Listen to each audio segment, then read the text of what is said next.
കൂട്ടുകാരെ, വീതിക്ക് വീണ്ടും സ്വാഗതം.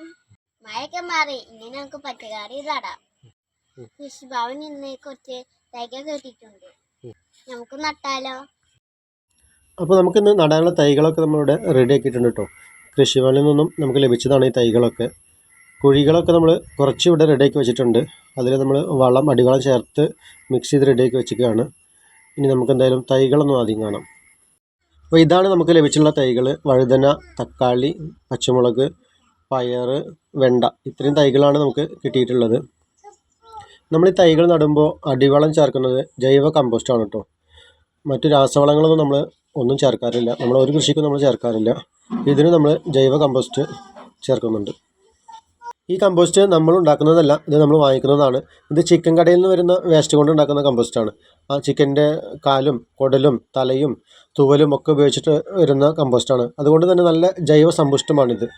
നമുക്കതിൽ ചിക്കൻ്റെ കാലും തലയൊക്കെ ഉള്ളത് കൊണ്ട് തന്നെ അതിലൊരു എല്ലുപൊടിയുടെ ഒക്കെ ഒരു എഫക്റ്റ് നമുക്ക് കിട്ടും. അതുപോലെ തന്നെ അതിൻ്റെ തൂവലുള്ളത് കൊണ്ട് ചകിരിച്ചോറൊക്കെ ചേർത്ത പോലെ വെള്ളത്തിനെ പിടിച്ചു നിർത്താനുള്ള ഒരു കഴിവും കൂടിയും ഇതിൽ കിട്ടുന്നുണ്ട്.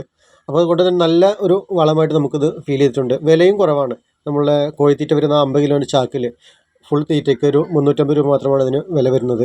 ഒരു ചാക്ക് വാങ്ങിച്ചാൽ നമുക്ക് അത്യാവശ്യം ചെടികൾ ഇടാൻ പറ്റും.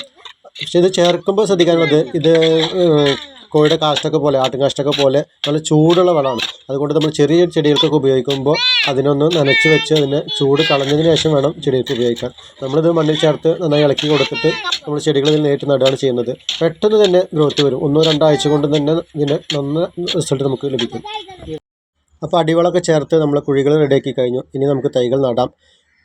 വഴുതനയും തക്കാളിയുമാണ് ഇപ്പോൾ നടുന്നത്. അതിനുള്ള കുഴികൾ മാത്രമാണ് ഇപ്പോൾ റെഡി ആയിട്ടുള്ളത്. ആദ്യത്തെ ചെടി ഇവിടെ ദീദി നടുകയാണ്. ഞാൻ എപ്പോഴും ഈ ചെടികളൊക്കെ നടുമ്പോൾ കുട്ടികളൊപ്പം കൂട്ടാറുണ്ട്. അവരെ കൂടി ഉൾപ്പെടുത്തിയിട്ടാണ് ഇതൊക്കെ ചെയ്യാറുള്ളത്. മറ്റൊന്നും കൊണ്ടല്ല, നമ്മൾ കൃഷി ചെയ്യുമ്പോൾ നമുക്ക് കൃഷി കൊണ്ടുള്ള ലാഭം എന്ന് പറയുന്നത് വലിയ സാമ്പത്തിക ലാഭമല്ല. നമുക്ക് വിഷമില്ലാത്ത നല്ല ഭക്ഷണം, നല്ല പച്ചക്കറികൾ നമുക്ക് വീട്ടിൽ ഉൽപ്പാദിപ്പിച്ച് കഴിക്കുമ്പോൾ കിട്ടുന്ന സന്തോഷം, അതാണ് ഇതിൻ്റെ പ്രധാന കാര്യം. നമ്മൾ തന്നെ കാലത്തും വൈകുന്നേരമൊക്കെ കുറച്ച് നേരം നമ്മൾ കൃഷിയിടത്തിലൊക്കെ നടക്കുമ്പോൾ കിട്ടുന്ന സംതോഷം അത് പറഞ്ഞറിയിക്കാൻ പറ്റാത്തതാണ്. അതോടൊപ്പം തന്നെ നമ്മളെ മക്കളെ കൂടി അതിൽ ചേർക്കുമ്പോൾ അവർക്കും അതിനോടുള്ള താല്പര്യം കാണുമ്പോൾ ഒരു സന്തോഷമാണ്. അവർ ചെടി നടുമ്പോഴുള്ള ഒരു സന്തോഷം നിങ്ങൾക്കതിൽ കാണാം. ഷെസുമോനൊക്കെ നല്ല ആവേശത്തോടെയാണ് ചെടികൾ നടുന്നത്. അതിലിനി അവർ വെള്ളമൊഴിക്കുമ്പോഴും അതിന് പുതിയ ഇല വരുമ്പോഴും പുതിയ പൂക്കളുണ്ടാകുമ്പോൾ പുതിയ കായൊക്കെ ഉണ്ടാകുമ്പോൾ അവരുടെ മുഖത്തുള്ള സന്തോഷം, അവരുടെ ആ ഒരു താല്പര്യം, അത് ആസ്വദിക്കാനും ഒരു വല്ലാത്തൊരു ഫീലാണ്. ഞാനതൊക്കെ ആസ്വദിക്കുന്ന ഒരു ആളായതുകൊണ്ട് തന്നെ അവരുടെ അത്തരം ആ സന്തോഷങ്ങളൊക്കെ എനിക്കും കൂടി സന്തോഷം നൽകാറുണ്ട്. അതുകൊണ്ട് തന്നെ അവരൊപ്പം ചേർക്കാറുണ്ട്. മാത്രമല്ല മറ്റൊരു കാര്യം കൂടി ഞാൻ ചെയ്യാറുള്ളത്, ഇത്തരത്തിൽ കൃഷി ചെയ്യുമ്പോൾ ഇപ്പോൾ ഒരു 50 തൈയാണ് നടന്നതെങ്കിൽ ഒരു 5 തൈ ഷെസുമോനക്കും ഒരു 5 തൈ ദീദിക്കും കൊടുക്കും. എന്നിട്ട് അത് അവർ തന്നെ നട്ട് അവർ തന്നെ അതിന് വെള്ളമൊഴിച്ച് അതിനെ പരിപാലിക്കുമ്പോൾ അവർക്കത് കുറച്ച് കൂടുതൽ താല്പര്യം അവരത് കാണിക്കും. മാത്രമല്ല അതിലുണ്ടാകുന്ന കായ്കളൊക്കെ അവരുടെ കായ്കൾ എന്ന് പറഞ്ഞാൽ അവരത് അധികാരത്തോടെ പൊട്ടിക്കണൊക്കെ കാണുമ്പോൾ ഒരു സന്തോഷമാണ് നൽകുന്നത്. ഇപ്പോൾ നിങ്ങൾക്കത് കാണാം ഷെസുമോനൊക്കെ ആ സന്തോഷം, ചെടികളൊക്കെ എടുത്ത് ആ ട്രേന്ന് എടുത്ത് നടുന്നതിൻ്റെ ആ സന്തോഷം നിങ്ങൾക്ക് നോക്കിയാൽ കാണാം. ഈ ഒരു ഒറ്റ കാര്യം കൊണ്ട് മാത്രമാണ് ഈ വർഷത്തെ ഞങ്ങളുടെ പഞ്ചായത്തിൻ്റെ മികച്ച കർഷക വിദ്യാർത്ഥിക്കുള്ള അവാർഡ് മോൾക്ക് ലഭിച്ചത്. അല്ലാതെ ഞങ്ങൾ ഒരുപാട് കൃഷിയൊന്നും ഇവിടെ ചെയ്യുന്നില്ല, വളരെ കുറച്ച് കൃഷി ചെയ്യുന്നുള്ളൂ. ആകസ്മികമായിട്ട് ഒരു ദിവസം ഞങ്ങളുടെ കൃഷി ഓഫീസർ ഞങ്ങളുടെ വീട്ടിൽ വരികയുണ്ടായി. അപ്പോൾ അദ്ദേഹം ഞങ്ങളുടെ കൃഷിയൊക്കെ നടന്ന് കാണുമ്പോൾ മക്കൾ 2 പേരും അദ്ദേഹത്തിനെ കൃഷിയൊക്കെ പരിചയപ്പെടുത്തി, ഇതെൻ്റെ കൃഷിയാണ്, ഇത് ദീദിയുടെ കൃഷിയാണ് എന്നൊക്കെ പറഞ്ഞ് അവരതിനെ പരിചയപ്പെടുത്തലും അവരതിന് പ്രത്യേക അവരുടെ താല്പര്യമൊക്കെ കണ്ടപ്പോൾ അദ്ദേഹത്തിന് കൗതുകം ജനിക്കുകയും അദ്ദേഹമാണ് ഈ അവാർഡിന് വേണ്ടി ഞങ്ങളോട് അപേക്ഷിക്കാൻ അറിയിച്ചത്. അപ്പോൾ അത് ഒരുപാട് കൃഷിയുള്ളത് കൊണ്ടല്ല, ഉള്ള കൃഷി കുട്ടികൾക്കത് മനസ്സിലാവുന്ന തരത്തിൽ ഞാൻ പറഞ്ഞു കൊടുക്കുകയും അതുപോലെ തന്നെ അവരത് മനസ്സിലാക്കുകയും ചെയ്തതിൻ്റെ ആ ഒരു നന്മോദ്ദേശത്തിലാണ് ഈ അവാർഡ് അവൾക്ക് ലഭിച്ചത്. അതുപോലെ തന്നെ ഞാനിവിടെ വ്യത്യസ്തമായ പലതരത്തിലുള്ള ചെടികളും കൃഷി ചെയ്യാറുണ്ട്.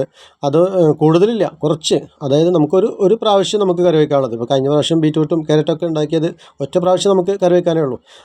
അത് ചെടികൾ കുട്ടികൾക്ക് പരിചയപ്പെടാൻ, അതിൻ്റെ ക്യാരറ്റിൻ്റെ എവിടെയാണ് ക്യാരറ്റ് ഉണ്ടാവുക, അതിൻ്റെ ചെടി എങ്ങനെയാണ് ഉണ്ടാവുക, ഗ്രീൻ പീസിൻ്റെ ചെടി എങ്ങനെയാണ് ഉണ്ടാവുക, അതിൻ്റെ എവിടെയാണ് അതിൻ്റെ വിളവുണ്ടാവുക, അതൊക്കെ കുട്ടികൾക്ക് പരിചയപ്പെടാൻ ആ ചെടികളൊക്കെ നടും. കുറച്ച് ഒറ്റ പ്രാവശ്യം നമുക്ക് കറി വയ്ക്കാനുള്ളത് നടാറുള്ളത്. കാരണം ഉള്ള സ്ഥലത്ത് നമ്മുടെ പരിമിതിയിൽ നിന്നുകൊണ്ട് ചെടികളിലെ കുട്ടികൾക്ക് മനസ്സിലാക്കാനുള്ള ഒരു അവസരം, അത്രയാണ് അതുകൊണ്ട് ഉദ്ദേശിക്കുന്നത്. അപ്പോൾ നമ്മളിന്ന് നിർമ്മിച്ച കുഴികളിലൊക്കെ ചെടികൾ നട്ടു കഴിഞ്ഞു. ഷെസുമോനോട് നനയ്ക്കാൻ തുടങ്ങി.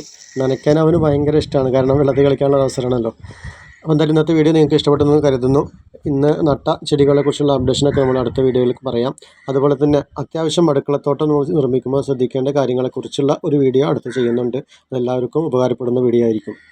അതെ, വീഡിയോ കണ്ടാൽ മാത്രം പോരാ, സബ്സ്ക്രൈബും ചെയ്യണം. അപ്പോൾ അടുത്ത വീഡിയോ വീണ്ടും വരാം. ബൈ.